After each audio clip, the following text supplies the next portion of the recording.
Hello and welcome to video number 5. Let's talk about video file optimization. Did you know that all files contain data that tells YouTube what your video could be about? Let me show you.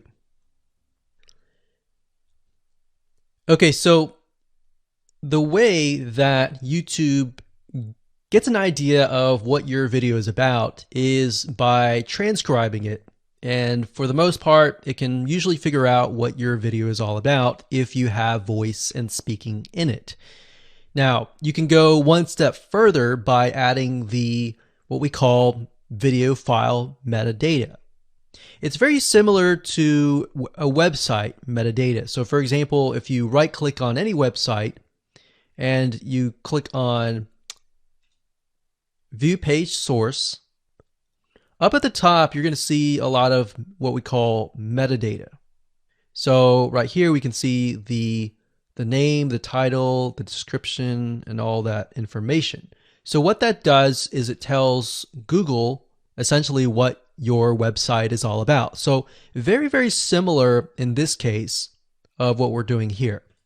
So what we're doing here is we are taking the video file that you have created and embedding it with more information. So besides the title and description, YouTube will be able to read the metadata inside of your video. So it'll make a little bit more sense when I show it to you. Now, it's really hard to find software out there that allows you to embed metadata, except for a few. So one of them is called Video Converter by Wondershare, and that is videoconverter.wondershare.com. That's videoconverter.wondershare.com. So if you go here and you go ahead and download up at the top, you will be able to embed metadata. In fact, we're going to be using that for this particular video. Now, there are other software out there like the Adobe Bridge software, which allows you to embed the metadata into your video. Now, the reason why I'm using Wondershare is because I feel like it's a lot easier to use. So if you go ahead and download this, we're going to open this here. And what I did was I clicked Add Files and I chose the file. Now, there's a lot of things that you can change about the video, but what we're particularly interested in is this eye icon right here. So click this eye icon or letter I here, and you're going to see that it says name, language, episode name, actors, director, screenwriter, tagline, and description and comments. So what I recommend is you try to complete this as much as you can. So episode name, actors, so that would be whoever is in the video, the director, the screenwriter, which could be you, and then the tagline. What I would do is the tagline be your title, and then the description be your description. So whatever you're going to upload to YouTube, put this as a title and put this as a description. And then for comments, I would put something like keywords. And all you have to do is click save, convert it, and done. That's the reason why we're using Video Converter, because it's just so much easier. With Adobe Bridge, it's easy too, but there's a lot of more options and very easy to get confused. So once you're done with that, you save the video. Your video has the metadata inside of it, and all you have to do is simply upload it to YouTube, and that's it.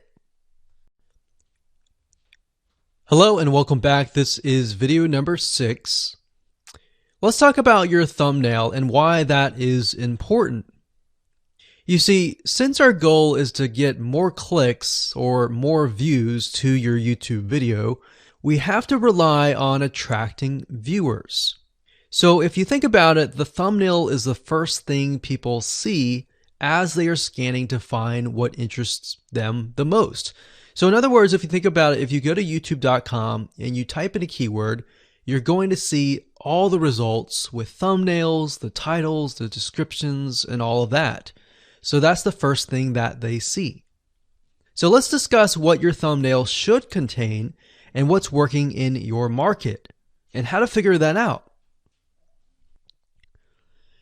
So when it comes to having a thumbnail, you want to make sure that it is eye-catching, meaning it shows somebody what they want. So if Instant Pot Chicken is your main keyword, you want to make sure that your thumbnail has something in it that entices them. So it's good to have the keyword or the title in it. So you can see right now the way YouTube works is they have an initial title or an initial thumbnail, and then after that you can see motion. So if I put my mouse over it, you can actually see part of the video, which makes it a lot more engaging. So as we scroll down, the initial thumbnail that this woman uses is the Instant Pot. And then this one here, it says Instant Pot recipes. So Instant Pot. So we can see the ones at the top definitely have the Instant Pot in it, or a word that's chicken, or a picture that has chicken in it. So it fits the keyword. Now, if you're not a professional, thumbnail artist or anything like that, there are different sites that you can use to get these created. Now, bear in mind that you never want to use a thumbnail that is clickbaity or that lies to somebody, because if they click on it and then the video is nothing like the thumbnail, then guess what? You might get tons and tons of clicks and perhaps views, but you're not going to get people watching your video, which is very, very important, which we'll discuss in the future videos. But for now, there are different elements that you need. So what I recommend is you go to a site called creativemarket.com. That's creativemarket.com. There are other sites like graphicriver.net, but over time we've realized Creative Market has a lot of really good designs. So what we can do here is in the search box, we're going to type in YouTube thumbnail. And we're looking specifically for templates that we can use for the thumbnail. So it says YouTube thumbnail pack. Let's go ahead and open that. There's one here. There are end cards, but that's a little bit different. That basically comes at the very end of your video. So we got urban thumbnails, different types of thumbnails. But the reason why I like Creative Market is buying templates for specifically YouTube thumbnails is going to make your life a lot more easier, especially if you can make it professional. The more professional it looks, the more professional your viewers will click through. So if we click on this, we can kind of get an idea of what we're dealing with.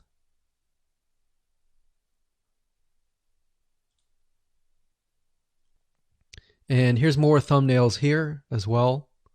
Now, over time, we've realized with YouTube thumbnails, more and more designs are becoming minimalistic, meaning it's not too fancy, but it's got just enough information to tell the person what it is all about.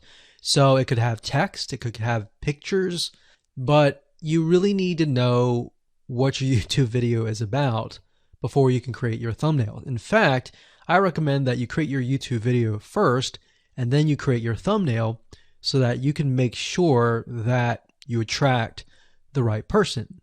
Now, what we found a little bit of a technique is to create a thumbnail that is related to essentially the end, meaning if you're creating an Instant Pot chicken recipe, you might want to show the chicken already cooked. So essentially what people get if they click through. So that way people think, oh, okay, this looks really nice. I'm going to click through. And they're more likely to actually watch all the way through to the end.